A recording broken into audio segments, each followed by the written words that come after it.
जय श्री राम। श्री गणेशाय नमः।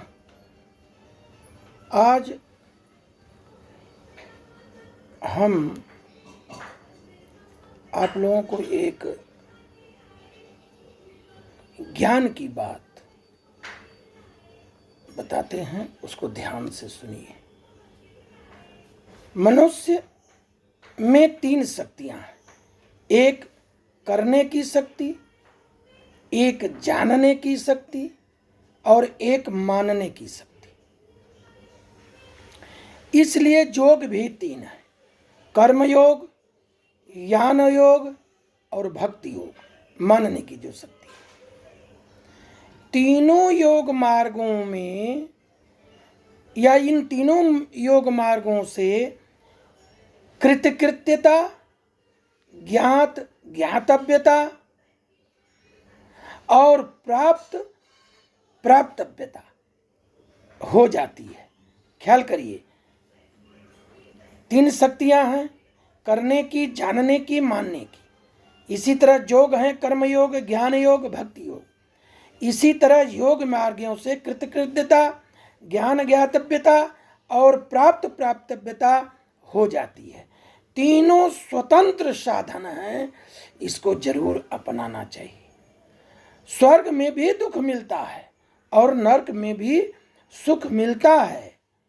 स्वर्ग और नरक सब कर्म नहीं करते, सब पाप पुण्यों का क्षय नहीं होता। ये ध्यान दीजिए। अगर हम पाप करके कहीं दान दे देते हैं तो ऐसा नहीं है कि वो पाप कट जाएगा, क्षय नहीं हो सकता।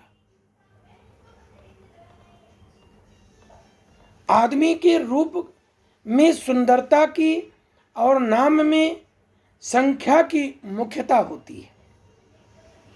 भगवान का नाम और रूप दोनों ही विलक्षण हैं। इसीलिए तो गोस्वामी जी ने लिखा था कि कामी नारी प्यारी जिमी, लोभी के प्रिय दाम, तिमि रघुनाथ निरंतर, प्रिय लागहु महि राम। शक्ति है उसमें, रूप की सुंदरता में भी शक्ति है, नाम की संख्या की मुख्यता में शक्ति है। परम प्राप्ति के लिए एक निश्चय में बड़ी भारी शक्ति है जो निश्चय करता है। क्षिप्रम भवति धर्मात्मा शाश्वच्छन्ति निगच्छति। गीता के 9वें अध्याय में 31वां श्लोक है यह कि क्षिप्रम भवति धर्मात्मा शाश्वच्छान्तिम निगच्छति।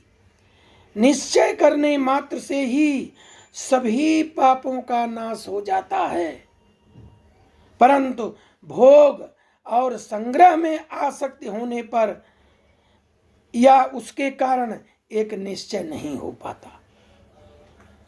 तो पराभक्ति, जो प्रेम भक्ति होने पर कौन प्रेमी है और कौन प्रेमास्पद है, इसका पता नहीं लगता,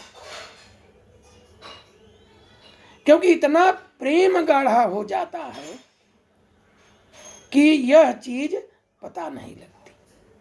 इसलिए कर्म से, ज्ञान से, भक्ति से, तीनों भाव से भगवान का स्मरण करिए और भगवान आपका सारे कष्टों को दूर करेंगे। बोले विष्णु भगवान की जय।